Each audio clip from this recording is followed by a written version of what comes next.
Our Peacemakers group invited me to preach on peacemaking today, on this Peacemaking Special Offering Sunday, World Communion Sunday.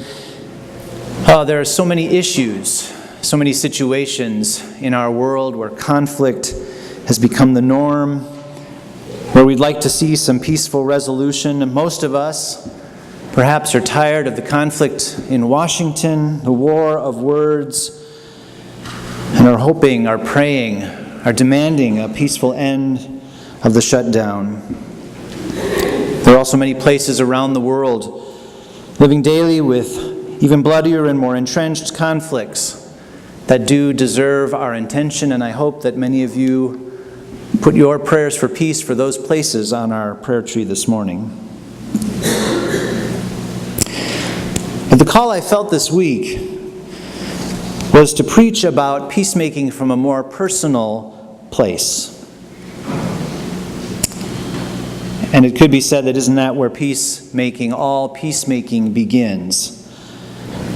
And it started with Norman Fisher's version of Psalm 37. Now this psalm is responding to the situations that we find ourselves in when life feels unfair, when things aren't going our way, when things seem to be going well for everyone else but us.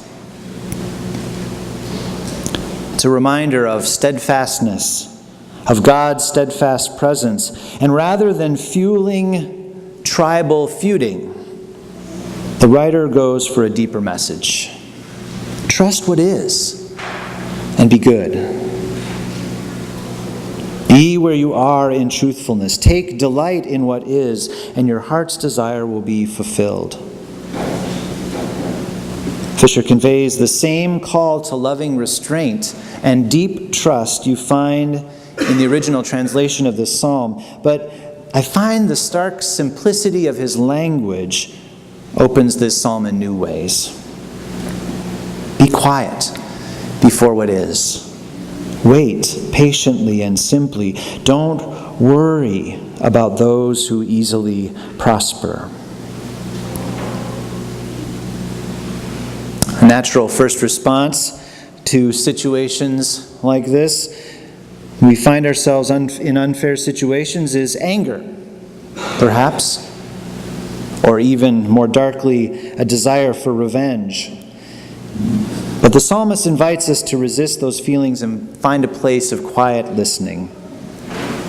Don't worry about the things you can't control. Trust God's presence in what is right in front of you. Don't fight the forces that seem to be fighting against you. Make peace with what is. One of the most challenging places in my life to live out this call is in my role as a parent. Many of you parents know this scene. You're trying to get your child ready for school. And she, in my case, starts digging in her heels, putting up lots of roadblocks and resistance. This cooperative child you know and love is replaced by something else. Resistance can take on many forms, depending on your child, ranging from withdrawal to a full-blown tantrum. Sometimes the conversation in my house goes something like this. Okay, it's time to get dressed. I don't know. I don't know what to wear. Well, would you like some help? No. Sweetie, it's getting late. Which of these things do you want to wear? I don't know. Are you upset about something? No. Well, we have to get ready for school. No, I am not leaving the house. You get the idea. These situations often end in tears. Now, in my best parenting moments, these conversations are frustrating. I have no idea what's going on inside my child. She seems incapable of telling me what's wrong or what she needs to make things right. She's stuck. And so I feel stuck. And we're still no closer to getting out the door to school and work. I feel helpless and don't know what to do. In my worst parenting moments, these conversations get ugly. I throw the clothes on the floor and say, "Fine, you figure out what you're going to wear."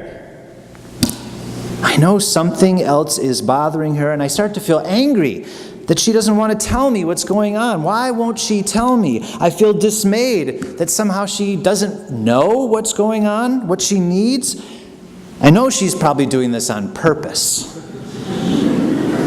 And then I start wondering, what did we do wrong? That she seems so helpless in moments like this. And then I worry, what's life going to be like when she gets older? When is she going to learn to manage these emotions? Regrettably, I sometimes yank her out of her emotionally stuck place, using my power as a parent just to get us out the door.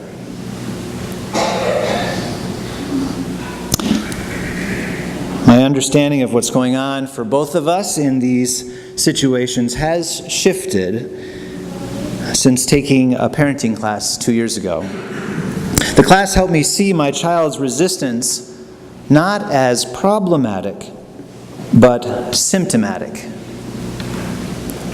Symptomatic of the stress and disconnection she experiences in life. Disconnection is part of all children's normal daily experience, perhaps adults too, as they discover who they are and find their way in the world beyond their parents. The organization I took the class with is called Hand in Hand, and one of their core beliefs is feeling disconnected or stressed causes children's behavior to flare. When parents can reconnect through limits and listening, children instinctively offload their negative feelings and regain their sense of connection and their better judgment. If you think about it, my daughter is pretty smart about trying to offload her negative feelings, whatever they are, before she goes to school. And she waits until I'm present to her, engaged with her, usually by that time, right before we're trying to get out the door. And then she starts to unload. This is all subconscious for her. No parent likes their child to dump on them, especially when we have no time or patience for it. However, it's a sign of trust and ultimately a hope-filled act when your child chooses to offload on you. This class helped me notice that when I stop pushing for a moment and listen and connect, a powerful release happens. And suddenly, this cooperative, good-natured kid is returned to me. Confronted with this understanding of what is happening in these moments with my children, I have to relook at how I am responding to their behavior. What are their needs? What are mine? Whose needs are more important in this moment? Is getting out the door more important than being present for my child? Where are these judgments and fears about her helplessness coming from? The goal, I think, is to make peace with what is, to face the truth of what's happening in the moment, to see it clearly, not just her resistance, but my own, so that I can continue to connect with my children in ways that help them thrive.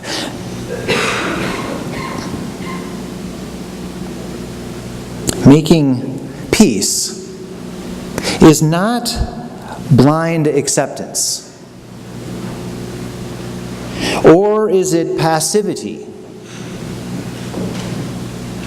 But I think, as the psalmist suggests, it is a courageous seeing that leads to action rooted in love and compassion.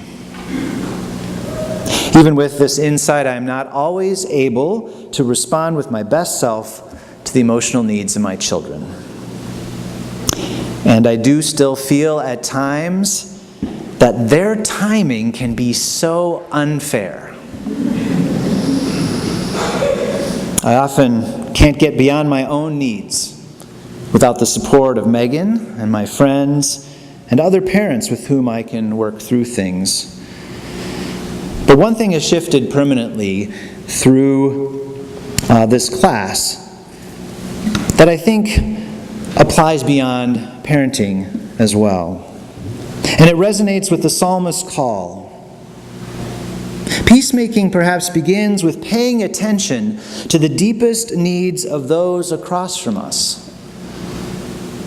Across the breakfast table, across the alley or the street, across the aisle, across the globe. This requires a kind of listening not commonly practiced in our society. It requires restraint and a commitment to connection. It requires trusting what is, trusting that God is. Do this, and then we all might, as the psalmist suggests, delight in the fullness of peace. Amen.